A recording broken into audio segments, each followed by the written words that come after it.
This is Qtv News and I am Jennifer Sonko. Thank you for joining us. First, the main local, international and sports news headlines.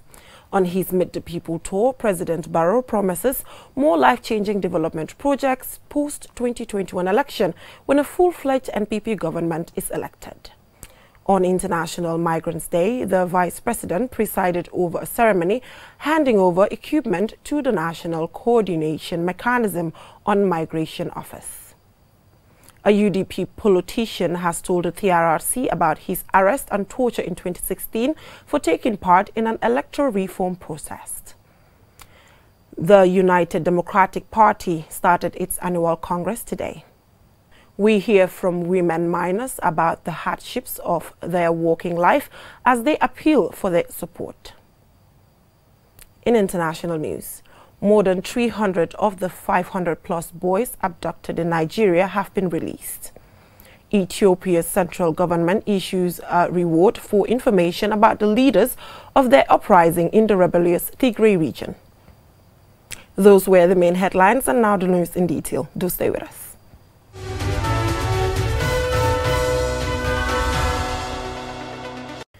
Thank you for joining us.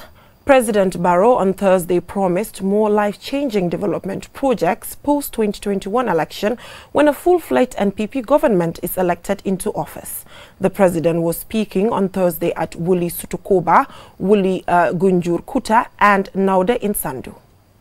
Gambians will head to the polls on 4 December 2021 in what already promises to be a highly participatory election amidst the increasing number of political parties either to elect President Barrow or vote in a new president. Confident of the election, speaking at three meetings in Sutukoba in Wuli East, Gunjur Kuta in Wuli West, and Naude in Sandu on Thursday, President Barrow said the developments registered so far are just a tip of the iceberg as he promises the people of the area more developments post the 2021 election, when the transition is over and a fully fledged NPP government is in place with NPP National Assembly members and local government representatives. Nintambida 2021 NPP Mansakunda Taraja Député leke NPP Councilor leke NPP Chairman leke NPP Albedo Kujela Nelman. He said the people of Wuli were forgotten by the past government but vowed to give them priority in this development agenda because they are part of the Gambia. The president was very proud that the Basse Bridge, financed by the Chinese government as part of a wider roads and bridges project in URR, is near completion and will connect the country. I think it's a huge project.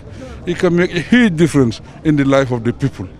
When you talk about trade, you talk about health, you talk about security, I think this bridge will do a lot as far as those areas are concerned. And it will connect the people from the north and the south. It will also connect West Africa. It's a good project for the Gambia. We seize this opportunity to thank the Chinese president, the government, and the entire Chinese people, and the ambassador. They have been very, very helpful. They have been very, very supportive. I think this is a clear indication that the Gambia and China, their bilateral relationship is very, very strong. And we can do a lot with the Chinese. At all the three meetings, the people of Wuli and Sandu, who claimed they were deprived developments in the past, applauded the government for the under-construction Basse Yerobawo Road, Basse and Fotero bridges, and the completed Laminkoto Pasamas Road. While praising the government for the development efforts and reaffirming their support, there was a family refrain from other meetings as they asked for the supply of electricity and water to villages still without these basics, availability of skill centers and mini stadiums. The construction of college in Basse, according to them, is another development that will help the youth of the region to acquire higher education without having to travel to the Brikama campus. Hamad Nkeba, Minister of Tourism, reflects on the challenges faced by the people of these areas as he advises them to pay back the president with their voters' cards. On the concerns raised, Minister Ba was quick to clarify that it will take a little time and patience to bring about all the desired developments. Regarding caring for the environment, he urged the people to avoid bushfires to prevent the environment. Reporting for Qtv News from Basse in the Upper River region, I am Aliou Cissé. Lamin Sonko, a UDP supporter, on Thursday told the Truth Commission that he was arrested in 2016 and taken to the NIA, where he was tortured and later incarcerated for organizing a protest in support of electoral reform. Babukar C has the rest of that. Lamin Sonko, a politician with the United Democratic Party, was among those arrested with the late Solo Sandeng and tortured at the NIA in 2016. The witness said he was among those that joined Solo Sandeng to organize the electoral reform protests and managed to gather more than 60 UDP male and female militants and began the protest at Tipa Garage, heading to Westfield without a permit. What they say, what they say in Wolof is that these people's relatives or families will never see them again. What do you mean by that? What do you understand by that? That means that we are already dead people. We are committing suicide. Why do you know why they said that?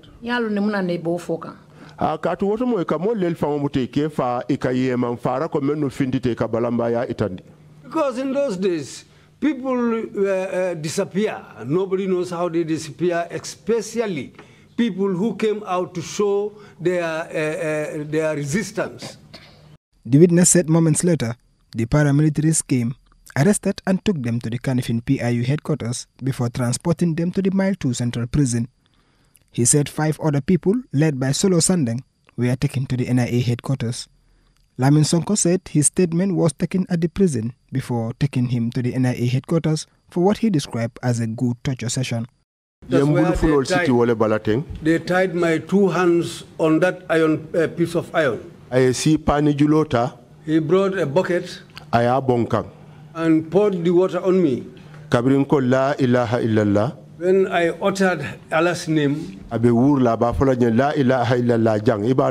was also shouting, saying, La ilaha illallah, here, you will know. Then that was when they started the beating. When he beats me until he tires, another one will come. He too will come and beat me up. Do you have any idea the instruments they used to beat you? For ye have crossile ibe lipakanu mum fem fasonnela. Ni moto fan belt bambandingol ten kuntumalu comme men yewolelta. They took the fan belts, vehicle fan belts, and that was what they were using. The witness said he and others were kept for 1 week before appearing in court, where he and 11 others were each sentenced to 3 years in jail. And surprisingly, the court hearing was conducted in Janjambure instead of the Greater Banjul, where the incident occurred. The witness said he didn't serve the entire 3 years in jail as they were released after the change of government in 2016. Public hearings will go for a recess and will resume after the Christmas break. Babu Karsi, QTV News. Well, we will take a short commercial break, and when we come back, we will take a look at more local news stories, business, international and sports. Do stay tuned.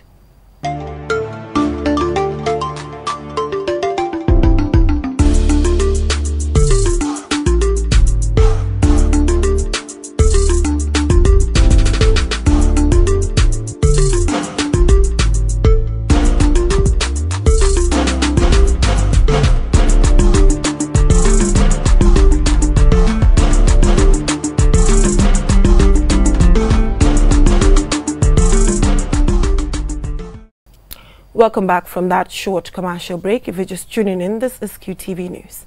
Now, as part of events marking International Migrants Day 2020, the International Organization for Migration Office in Banjul on Friday donated office equipment to the National Coordination Mechanism on Migration Office.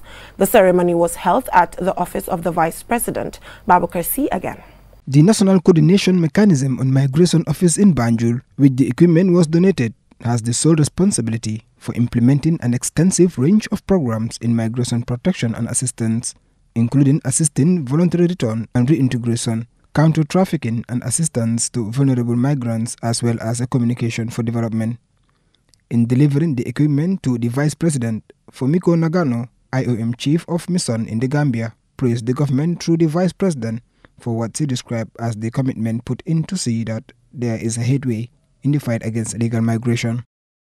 Adding to the encouraging achievement of launching the National Coordination Mechanism for Migration, NCM, in the shortest possible time frame, back in November of last year, the government, through OVP, has established a functional secretariat for the NCM and has activated almost all of the thematic working groups formed under the NCM. To repeat what I said during the launch of the NCM last year, there are countries who had begun the process of establishing a national coordination platform for migration years before the Gambia started and still have not concluded the process successfully. Your Excellency, today's donation of equipment for the Secretariat is but only part of the success story of migration governance the NCM will surely continue to signify. These equipments, made possible through the support provided by the United Nations Peacebuilding Fund, will not only enable NCM to have an active coordination cell, but also would make further work on strengthening the Gambia's existing migration governance architecture efficient and effective. Receiving the materials, the Vice President, Dr. Aissatou Touré, who doubles as the chairperson of the National Coordination Mechanism on Migration, thanked the IOM office for supporting the NCM Secretariat. The donation of a range of equipment you are here to present will surely boost the capacity of the NCM Secretariat to carry out its assigned functions with greater efficiency and effectiveness. We have long been looking for this moment when our strive to bring about synergy and complementarity in the implementation of the migration program is giving a giant thrust for a sustained results-based functionality. As part of the day marking the International Migration Day 2020 with the theme Reimagining Human Mobility, Gambia's Vice President issued a call to the youth of the country. I wish to take the opportunity also to celebrate and to recognize today as a very important day for migration. Today is Migration Day, and we pray that everybody who is listening here will try to respond and listen to the advice, to the advocacy, and to the work that we are doing, that you can make it in the Gambia. You can take a fee, you will be able to do a lot here and be able to move. At the same time, also have the right to travel when the time comes. Throughout human history, migration has been a courageous expression of the individual's will to overcome adversity and to live a better life. Today, globalization, together with advance in communications and transportation, has greatly increased the number of people who have the desire and the capacity to move to other places. The United Nations Secretary General Antonio Guterres, in his message on this day, called on the world to seize the opportunity of the recovery from the pandemic to implement the Global Compact for safe, orderly and regular migration, reimagining human mobility, enable migrants to reignite economies at home and abroad and build more inclusive and resilient societies. Babu Karsi, Qtv News. The party leader of the United Democratic Party has told his supporters that the UDP 2020 Congress is a defining moment for the country and that his party is preparing for the next presidential elections, which he said will be a referendum on President Adama Barrow's government for a new leadership that will address the problems of Gambians. Mamadou Lamin Choi has the rest of that. In observance of a constitutional requirement and what the United Democratic Party described as their commitment to the principles of democracy, the party's three-day Congress gets underway today. It is at this Congress where the party will do a self-evaluation of their activities and vote a new leadership from which a road towards the 2021 presidential election will be charted. Ladies and gentlemen, I also recognize the positive participation of each and everyone during these past 2 years and even beyond, and I thank all of you for your commitments. Party delegates from across the country are present and ready to cast in their ballot at this Congress to vote for a new executive that will be charged with a 2-year mandate to deliver the party's programs and agenda according to their various functions. Prominent and executive members of one of Gambia's major opposition parties are in high political spirits, marked by an ambitious mission that targets to challenge and defeat President Adama Barrow at the ballot box in 2021. In 2021, the United Democratic Party will showcase its brilliance, its power, and its ambitious vision for the development of the Gambia. In 2021, the United Democratic Party will be victorious. The party's Secretary General, who was a one-time Minister of Foreign Affairs and Gambia's Vice President in the Adama Barrow's government, appears to be the most popular candidate for the party's standard bearer in the next election. he throws unsubstantiated allegations of corruption and abuse of office towards the president and his government, also criticizing its reform agenda and handling of the coronavirus pandemic. A vivid example of maladministration is how the government, under the leadership of President Adama Barrow, continues to mishandle the raging global pandemic of COVID-19. Their response has been messy, inadequate, wasteful, and completely ineffective.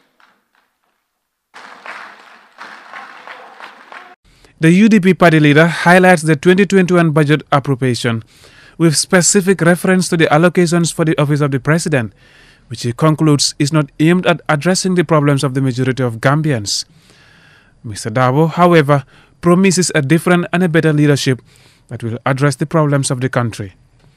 Our people deserve honest, selfless, competent leadership that is focused on addressing the challenges we face and harnessing the opportunities we have.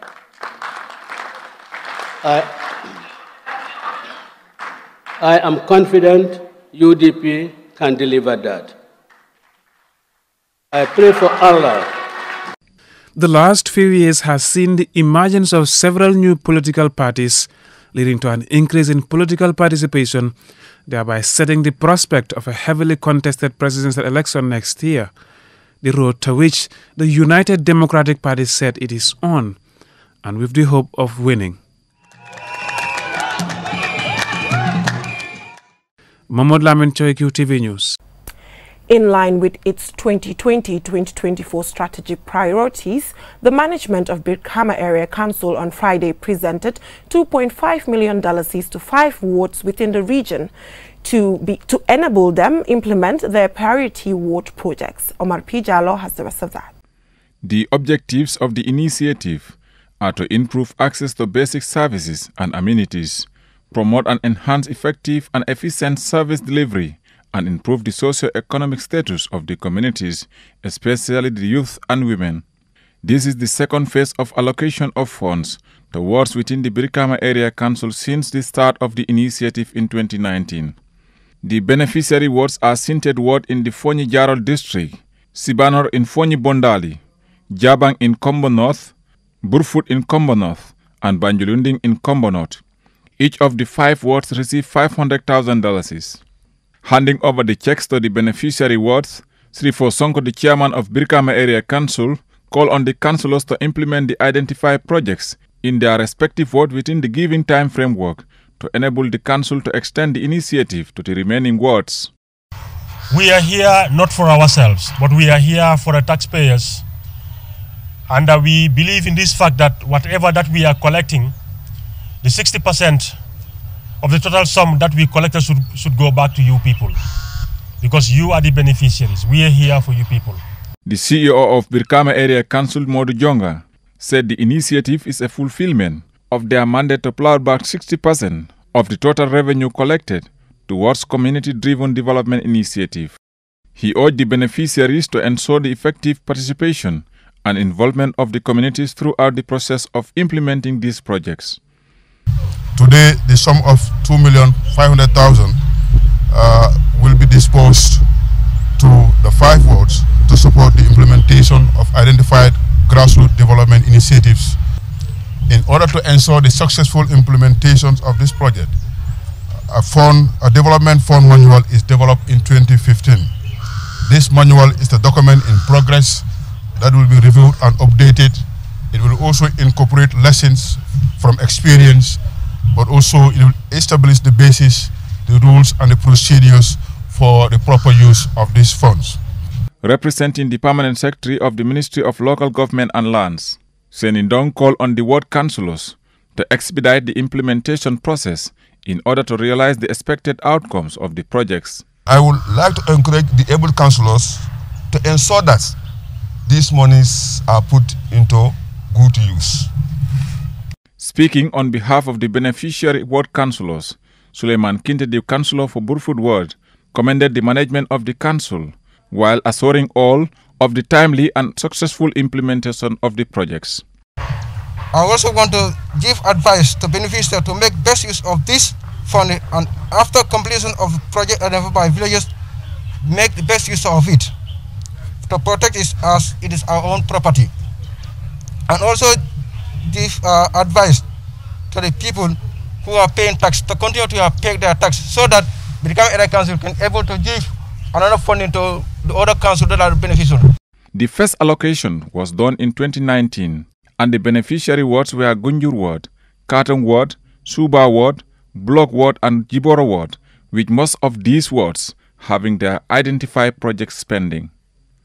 Reporting for QTV News, I am Omar P. Jallo. Nurses Bantaba Charitable Foundation has donated medical equipment to the Edward Francis Small Teaching Hospital to help the main referral hospital in their quest to provide quality health care. I attended the opening ceremony and let's take a listen. The donated items include wheelchairs, urine bags, bed sheets, hospital beds, amongst others. The Nurses Bantaba Charitable Foundation made 2 donations to the Edward Francis Small Teaching Hospital during the peak of the coronavirus pandemic. As you all know, Edward Francis Small Teaching Hospital, being the tertiary hospital and the only teaching hospital in this institution, it is incumbent on every Gambian citizen to play our quota to ensure that there is quality, effective and efficient service delivery to our patients. Nurses have many duties including caring for patients, communicating with doctors, administering medicine and checking vital signs, making up the biggest healthcare job in many countries. Nurses understand the needs of patients and hospitals, making it easy for them to donate through their respective organizations because they already know the need. When I heard it was a donation by the Nurses Bantaba Association or Foundation, I knew that it was going to be something that is relevant because you are people who work in the hospital setting. Sometimes we receive a lot of goodwill gestures, but they are not equipment and materials that are really useful to us. But you being a health workers, I'm sure whenever you bring something to the hospital, it will be something that is relevant and something that we'll be able to make use of. The Nurses Bantaba Charitable Foundation is mainly funded by members through soliciting for support and membership contributions to provide essential hospital materials and medical items for hospitals. As an institution, it's very vast, complex and complicated. And of course, a challenge for nations and governments around the globe.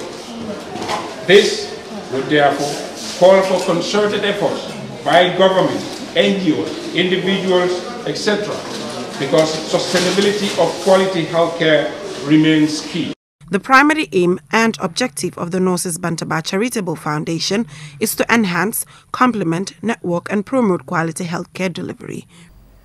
We will take another short commercial break, and when we come back, we will take a look at some business, international and sports news. Do stay tuned.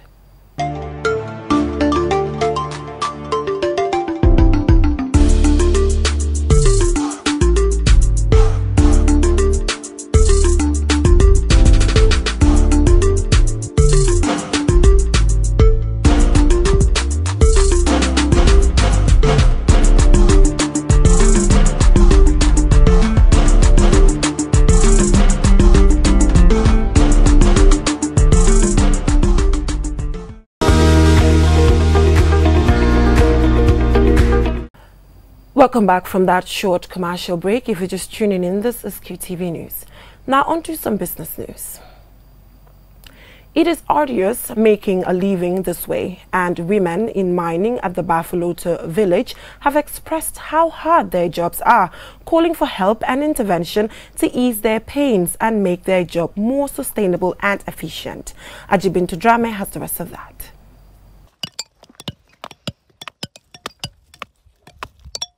A back-breaking job, toiling from dusk till dawn in the searing scorching sun, to put food on the table and with children to cater for.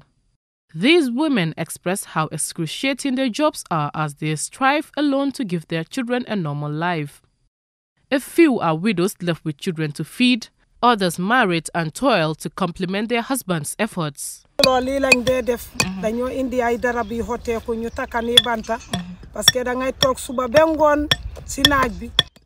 We take rag blankets, joint it with logs to make a shade. We are always in the sun from morning till dawn. But what can we do? We don't have a choice. If we had an alternative, we could choose, but we have none. This is where we help our family and also pay our children's school fees and other necessities. This is not a woman's job, but we don't have a choice. Elizabeth is a widow and has been mining for over 7 years, she explains. Before we gather to fill a truck to sell, it takes over 7 months. We have been on this pile for months now. We sell a trip for $11,000. Then we pay the laborers, entrance fees.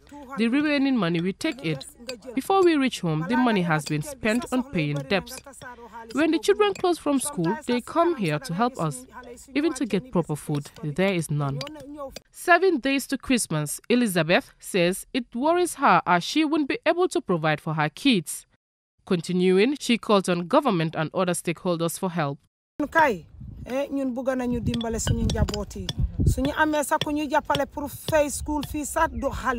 All we want is to help our families. If we have help from people to sponsor our kids and help in our livelihood, that would be great. But our kids are our priority and we want them to have a good education. We need medication for body pains, gloves, our hands are swollen, and clothes. We will be grateful for any help.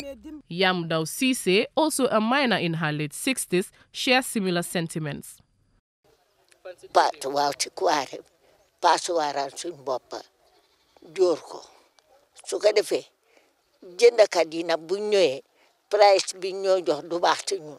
We dig for ourselves and process it, but the buyers buy it at an unfavorable price. We have no choice. We have to sell it. If the government can provide digging machines, processing machines and other things to ease our job, we will be grateful. Fatima F. Sose Jallo, the president of the Association of Gambia Women in Mining, had this to say. To get started legally, and then we will start working on their problems, because we already know their problems, because we are always with them. Yes, and we ensure that we empower them by providing the necessary equipment and so forth. Women contribute to 51% of the Gambia's population and engage in all sectors, most especially in the informal sector such as agriculture. They are underrepresented in many sectors in society, and despite being the majority in the Gambia's population, they still are the most vulnerable and marginalized. Ajibintu Drame, QTV News. Well, interesting story there by Ajibintu Drame. Now on to some international news.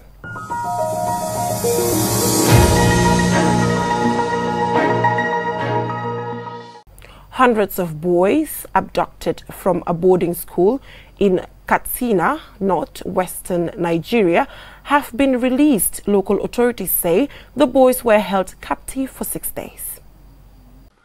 Katsina State Governor Aminu Bello Masari announced on Thursday that 344 schoolboys had been freed and were all in good condition. He admitted, however, that it wasn't all of them. Some are still in captivity. One of the schoolboys who managed to escape is reported as saying that they had been head-counted when they were taken to the forest by the kidnappers, and 520 was counted. On welcoming the release, President Buhari took to Twitter, tweeting, "This is a huge relief to the entire country and international community. The entire country is grateful to Governor Masari, the intelligence agencies, the military and the police force." According to Deutsche Welle's West Africa correspondent, the release came after negotiations between security agencies and the kidnappers. The local newspaper, Katsina Post, further reports that the abductors fled and abandoned the children after reaching an agreement with the government negotiators.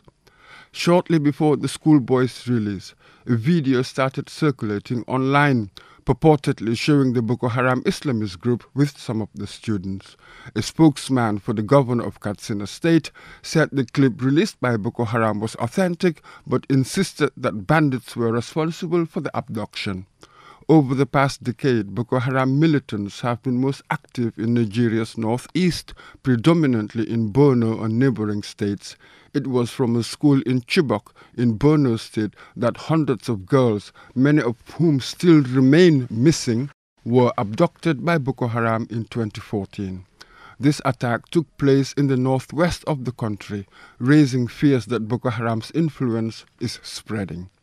Instability in the northwest has largely been as a result of activities of less defined armed groups, often called bandits, that have rustled cattle, traded in arms, ransacked villages, and kidnapped people for ransom. Despite claims by Nigerian President Muhammadu Buhari that Boko Haram has been technically defeated, some critics have pointed out that both Boko Haram and bandits in the northwest and northeast are running amok almost unhindered. And the Sultan of Sokoto has asked, how can one explain the movement of the bandits in their hundreds on motorcycles without being detected? A Nigerian security analyst perhaps strikes the terminal blow in his observation that there is no need to say the government is underperforming. It has been now more than 10 years and the insecurity is becoming bigger. President Buhari came to power promising to defeat the Boko Haram insurgency and end the insecurity in Nigeria's restive northeastern region. 5 years on, an Islamist insurgency in the north, armed banditry and insecurity remain a huge challenge. For QTV News, I am Mumudumbu. Ethiopia's government has made an announcement urging anyone with information on the location of fugitive leaders of the Tigray region promises a reward of $260,000. More in this report. The offensive against Tigray region's rebellious forces has claimed thousands of lives and left over 1 million of the region's 6 million population displaced. Friday's announcement was made by Lieutenant General Asrat Denero, head of the military's Community Information Department, who also provided a hotline where citizens could give tips. The central government hopes that this announcement will help capture leaders of the Tigray People's Liberation Front, many of whom are now believed to be hiding in the mountains following the capture of the region's capital, Mekelle, by federal forces on November 28. Ethiopia is Africa's second most populous nation, and the conflict has left the country's international allies raising concerns about the possible destabilization of the country. Ethiopia has long been seen as a diplomatic heavyweight in what is a volatile region, and the country commands great respect and admiration for its service in peacekeeping missions in Somalia and South Sudan. The country also plays host to the African Union headquarters. In addition, the country's Prime Minister Abiy Ahmed was awarded the Nobel Peace Prize in 2018 for mending relations with neighboring Eritrea. Meanwhile, there were reports on Thursday that the European Union has postponed nearly 90 million euros in budget support for payments to Ethiopia due to the bloc's concerns over the crisis. Answane Sonyasi for QTV News.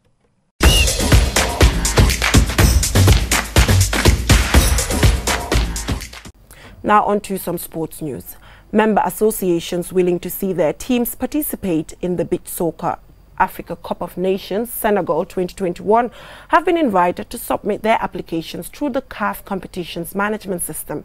The registration process opened on Thursday and will run until January 31st, 2020.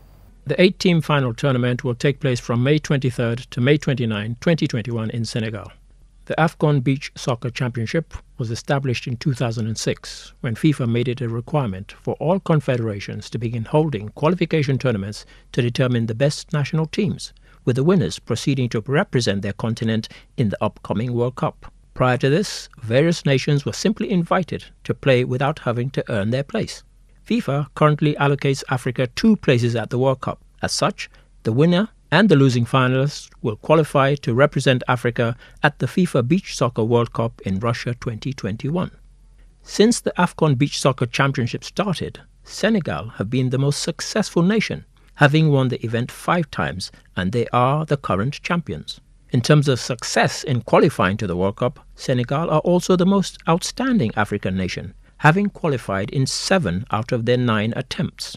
Nigeria follow closely behind with 6 qualifications. For QTV News, I am Ade Darami. Before we end this news bulletin, let's take a quick look at our main stories. On his Meet the People tour, President Barrow has promised more life-changing development projects post-2021 election when a full-fledged NPP government is elected. On International Migrants Day, the Vice President presided over a ceremony handing over equipment to the National Coordination Mechanism on Migration Office. A UDP politician has told the TRRC about his arrest and torture in 2016 for taking part in an electoral reform protest. The United Democratic Party started its annual Congress today. In business news, we hear from women miners about the hardships of their working life as they appeal for support. In international news, more than 300 of the 500-plus boys abducted in Nigeria have been released.